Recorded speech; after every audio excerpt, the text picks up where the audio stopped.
Hey, Isaiah, maybe we could start. Was it a relief to find out that Matt's injury wasn't more severe than it actually is? It was definitely a relief. At the same time, we don't know when he's going to be coming back. So, it would have been better if we would have found that there was really nothing wrong, maybe a little spraying or something. But I'm happy that he doesn't need surgery. That's for sure. How does his absence change the complexion of your front court? He's a big guy. He probably one of the top offensive rebounders in the conference. Very versatile, big. Now we need other people to step up and score points because he was a big contributor in that aspect. Isaiah, we've seen two different teams, it seems. You knock out the top 10 team, then you lose to Seton Hall. Which team are you guys? We're the one that knocks off the top 10 team. We obviously laid an egg when we went to Seton Hall. Didn't do what we were supposed to do. But it's just one game. Tomorrow's what we're looking forward to, and we need to get this win. Isaiah, sorry to keep you on the hot seat here, but can you speak to defense and what you need to do against Villanova, especially when a guy like James Bell went off for, I think, 6 threes last time? We definitely need to be more, aware of where the shooters are at, be there on the catch, need to be more alert on defense. To be honest, we needed to do everything better than we did the last time we played Villanova. They out-toughened us on the glass. They executed better. We need to take care of the ball better. There's a lot of things that we did wrong, which is why we lost the way we did. But coach has really just been focusing on taking care of the ball and making sure that we're there on the catch and pressuring the guy with the ball and being in help side. Erik, what can you guys do to have a strong start, knowing that last time you played them, they got off to, I think, 9-0 start and really set the tone? I think it's going to help playing at home in front of a sold-out Cintas. I think that's one advantage we have for us starting this game compared to last. We have to get our minds right now, start mentally preparing for the game today, yesterday. We can't just, turn it on right before the tip. I think, being focused and prepared will lead to a good start. Erik, other than the crowd, why are you guys so different at Cintas? There's got to be something other than the crowd that makes you guys different. Is it just a mindset? I guess. We practice there every day. We're used to it. We're comfortable. We have the same routine every game day. And like you said, we're comfortable. We've won, I think, every game at home this year except one. We have that mindset that we can't lose at home. And I think that plays a big part of it as well. The chance to knock off 2 top 10 teams in less than a week, what does that mean for you? I think it means a lot. I think it means a lot for our team. I'm not sure it's ever been done at Xavier University before. So I think, just having that would, it'd be great for us as a group. Isaiah talked about you guys didn't do a lot of things well against Villanova. Why do you think that was? Why do you think that you had so much trouble with them? I thought we had a good first half. I think we were only down 4. We played some pretty good D in the first half. The second half, they kind of, ran away with it towards the middle of the second half. And I don't know why that really happened. Like you said, they were winning 50-50 balls. They were playing at home. James Bell and others were hitting big threes. Just kind of all that put together was kind of the reason we lost that game and lost, a good being in that game.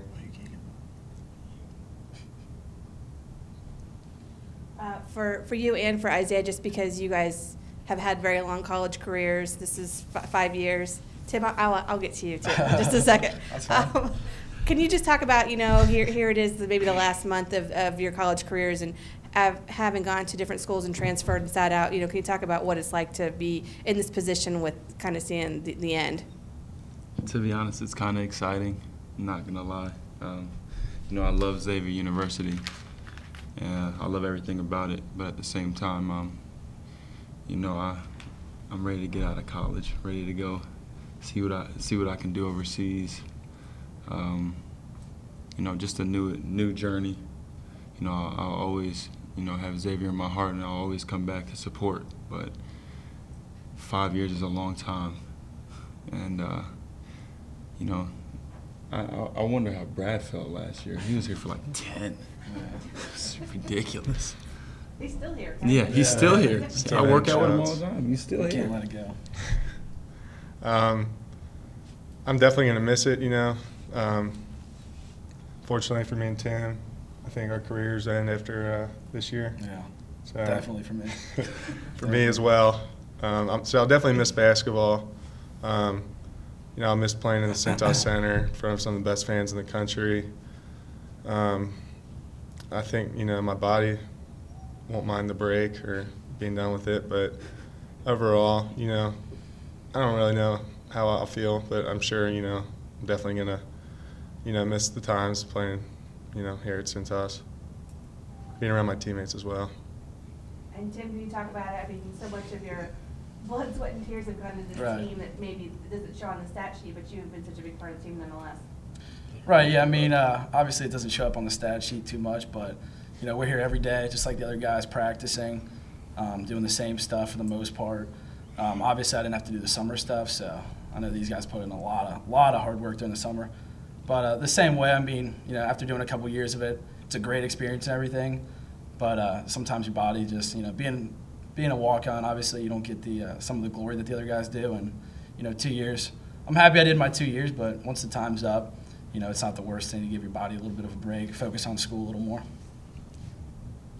Isaiah, you said you're ready, but you think about tomorrow night around 6:30, 6:40 before game time. Cintas is buzzing. Just describe the kind of emotions you think you'll have looking up, hey, this is the last time I'm doing this. Before the game, I'll probably just be excited and amped up, to try to give the fans what they want and coming out with the win. At the end of the game, probably shed some tears, had a lot of great memories in the Cintas.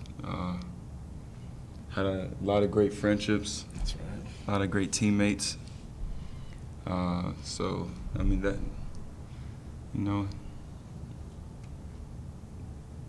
it's gonna be tough, but it's gonna happen. So. Considering the situation with Matt, what's it like to replace a guy with his skills and his size tomorrow? Well, it's just going to have to be by committee. The good thing is Jalen has played very well here as of late. He's not going to have the experience that maybe Matt brings to the table, but he's more athletic. He rebounds every bit as well as Matt does. And we feel like he's a capable scorer, as evidenced by a few of the games he's had this year. So, when a guy goes out, you're disappointed for that individual, but the team moves on, and we have some other players that are probably chomping at the bit to get this opportunity. Chris, senior night is special. You went through it. Talk about it from a coach perspective, seeing these kids, a lot of these kids who transferred to going through this and what they meant to this program. Well, number one, you only get one senior day, and I think every senior sort of goes through it that wow, I can't believe this is my last game, for us here at Cintas. And Erik and Isaiah specifically, have been guys that came here with, humble intentions. They didn't feel like at any point they were ever bigger than the program. They wanted to learn. They wanted to be a part of something bigger than themselves. And they've done a great job. They represent Xavier extremely well on both sides of campus, on the arena floor and in the classroom. And so anytime you guys have players in your program that you never have to worry about making the right decisions and setting the right example, it makes you proud as a coach. One of the players who's not going to be honored is Landon Amos. Is he coming back, and he wants to come back and try and play Landon wants to, and he'll have that invitation, provided he does what he needs to do over the the next few months, and I'm confident that he will. Coach, I'm curious, which team do you think Xavier is? I don't know if you yourself have kind of wondered that at times, but the one we saw Monday, the one we saw Saturday. I don't understand that question. I guess I'm just trying to ask you, which team, the team that knocks out the top 10 team, looks really good at times and other times just seems to struggle? Well, I would say that Seton Hall is a tough place to play. I'd say Seton Hall is a really good team. I think they haven't had their stuff together all year long. They've been missing parts. Eugene Teague is as good of a player in our league. We had an all-conference post player go down, 8 minutes into the game, and we were down 16-14 at the time. So, I'll just sort of leave it at that. We're a good team, and we're capable of playing with anybody in the country. This Villanova team, 26 wins, most of the regular season for them, seems very balanced. I mean, it just seems like year in, year out, this guard-oriented. Talk a little bit about defending this team and what makes them a little bit special this year. Well, they have great players at every position. They are an extremely unselfish group. They're a very together group. They shoot the ball as well as the last team that was in here at the Cintas Center. But I think the hardest thing about Villanova is it's just really hard to key on one guy. Javon Pinkston can do it around the lane. You have Arch, you have Hilliard, you have James Bell. I mean, you have all conference players, seems like, at every position.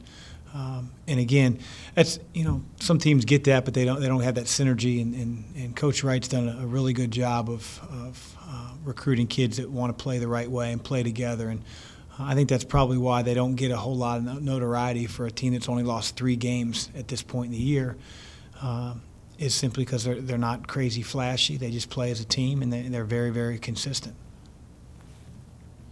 Jalen has really come on here lately. Is that just part of the natural growth process for a young guy, or have you seen some things in him where the light bulb's kind of gone on for him? A little bit of both. You hope as players, first and second years unfold, things start to become more of a habit. They can sort of recognize things on the floor.